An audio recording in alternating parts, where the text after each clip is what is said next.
Do it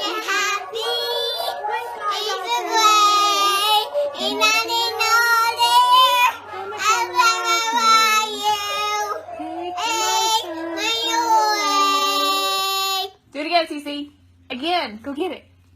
So we can do it again. Okay. Go get it, though. Can we do it again?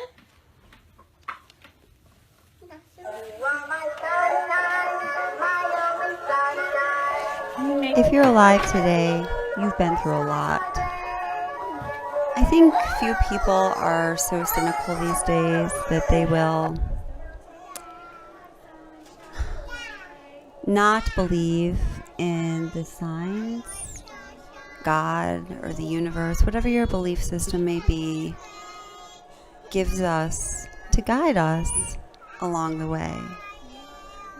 The signs that we receive when we are going down the wrong path, and the powers, the God that's looking out for us is saying no. It's saying no. It's saying no more loudly and loudly.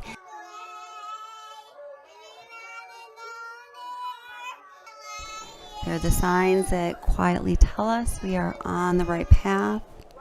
Those so-called coincidences that let us know, if for just a moment, our silly dreams, our beliefs, our crazy, wild speculations just might be right. More importantly, it's in these moments that we feel connected to that source that is the center of all things.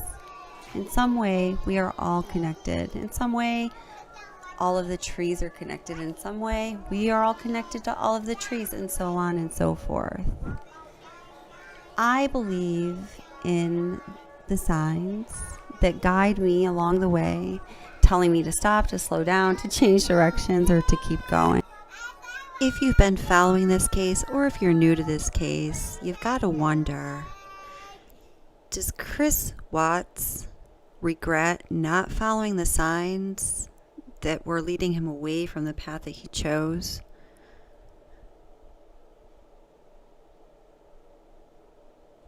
Are the stories that he told Tammy Lee and other law enforcement agents true?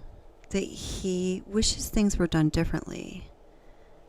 That he wishes that he made choice Z instead of A?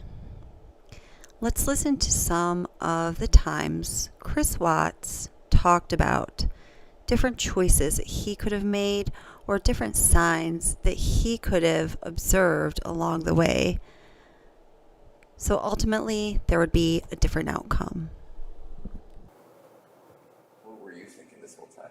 Like, in the back of my head, I was just telling myself, "What are you doing?"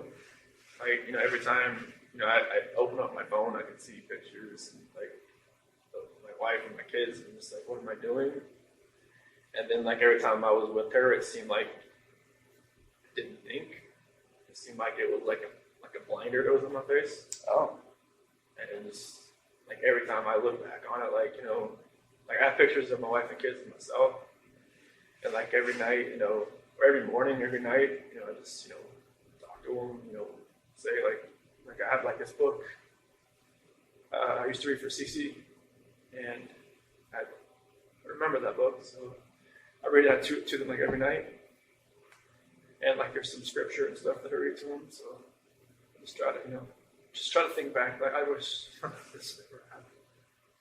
And just like I wish that blinder wasn't on my head, wasn't in my eyes. That would have seen what was going on. Like, I was having, everybody said, "Oh, you're just out there having fun while your kids, or kids and wife are on vacation." I'm just like, no, it wasn't like that. But it seemed like that's what it looked like when you're going, you're going to camping, going to drag race, going all that other stuff that you have fun doing, but you're with somebody else. It's not your family. It just didn't seem right. With her, it just didn't seem like I could even see that anymore. It was, I had already kind of knew that, using that credit card, it was kind of, was that intentional? Yeah. I had know the way to do it. Oh, I used because I got these Anarcho gift cards from doing good stuff at work and stuff like that, and I'd use them all. oh. Was part of you just like, screw it, whatever, I don't care. I'm using this card. Part of me just wants to say, Nikki, can you pay for this? But I don't know. Yeah. Even I think my attorney said she even knows I used a different card, like a blue card. Maybe she thought, I felt comfortable enough just using a normal bank account or something. But I told her I was going to Iraq, and I told you I was going to Iraq. Yeah. It felt like like looking back at everything, like just like reading the scripture more and more now, I can see God gave me opportunities to get out. Like even my friend Jeremy Lindstrom, he even invited me because it was his daughter that came and watched the kids on that Saturday night. And he was like, hey, you said we're going to a Rocky game. You want to go to me with the Bronco game and watch the Arizona Cardinals? Like, in my mind, it was like, go. Just say, hey, I can't find a babysitter. Nikki. Yeah. And maybe that would have been like a light switch in my head goes off, light switch in her head goes off, maybe it just goes different directions. That was kind of like my last opportunity to kind of get out, it seems like.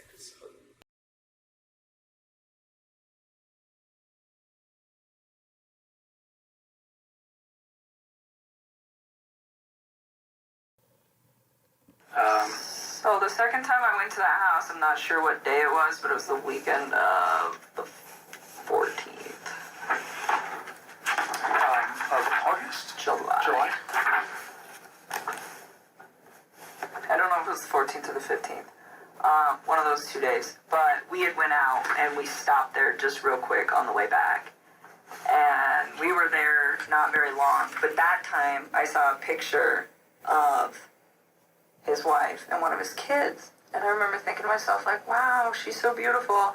And I took a step back and I was just like, this man has a gorgeous house. He has beautiful babies. He has a beautiful wife. He has an awesome job. Why would he want to leave this? And I remember talking to him about it. And that was the first time that I tried to actually say, what do you think about not separating from your wife? What if you really try to work on this? And he had expressed to me that we've tried to work on this and it's not working, so that is why we're separating. And I spent some time, kind of, because it almost made me feel bad, where I was to the point where I'm engaging in a relationship with a man who, the way he described it, is in a contractual agreement, but was not in an emotional relationship with somebody. And for me, the way I would have preferred to do this is to have waited till that contractual agreement was also done, and he was done. And he could have approached me and said, I've just had a divorce, maybe we could take this slow, what do you think? But instead it was, we're separated and we're working on a divorce. And that is the part that I feel bad about, because I should have waited on that, and I didn't. And, I was just they're already there, so, but then being in a house, I was just why? Fix this. Find a way to fix this. Make it work, and I was trying to push him to do it, and he seemed pretty reluctant to do it. He didn't want to. And, I don't know, we were still seeing each other fairly frequently, but I kind of backed away so we weren't hanging out quite as much, and we were still close, but it was just I really wanted him to try. I wanted to know that he tried and it didn't work, and then he moved on, not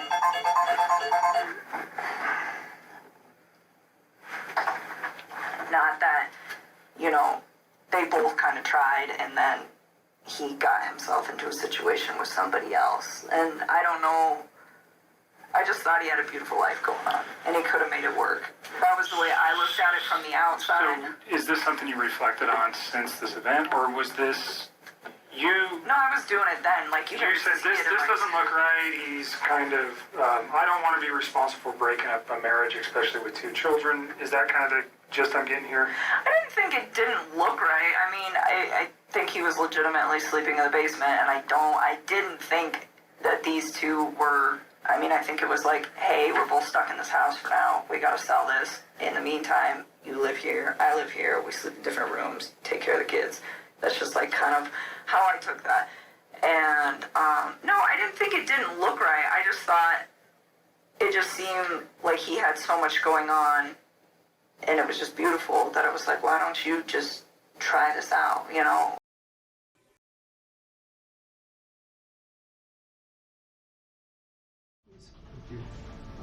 So, Mr. Watts, I would like you to listen carefully to the rights that you have, okay?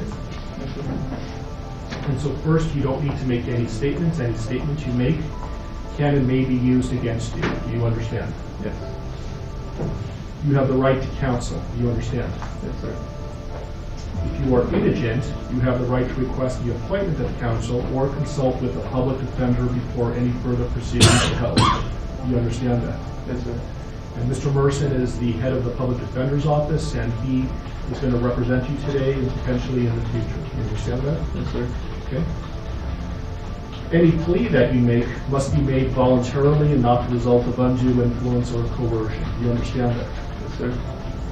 Right now, charges have not been filed, so this is a limited advisement. I intend to bring you back next week once formal charges are filed on Monday, so I can give you a full advisement. But I will tell you that at this point, the court is not authorizing any bail. Once I know what the official charges are that are filed by the district attorney's office, I'll inform you the nature of the charges. If charges are filed, you have the right to a jury trial, and you have the right to demand and receive a preliminary hearing within a reasonable time to determine whether probable cause exists to believe that you committed any of the charges that are filed by the district attorney's office. Do you understand that? Yes, sir.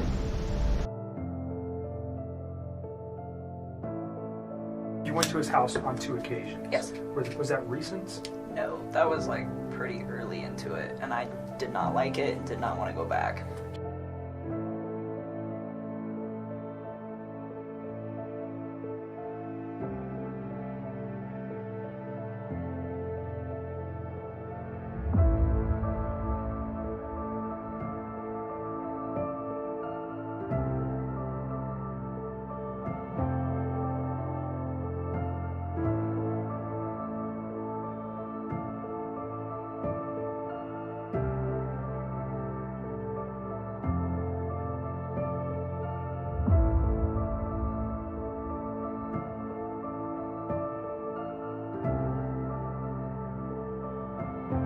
Do you recall where the house was?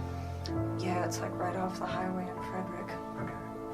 You know the streets? I mean, I'm sure I could figure it out again if I like really had to. Like off the top of my head, no. Do you know the street name? No. I would have to like drive around in there to get there. Okay.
you.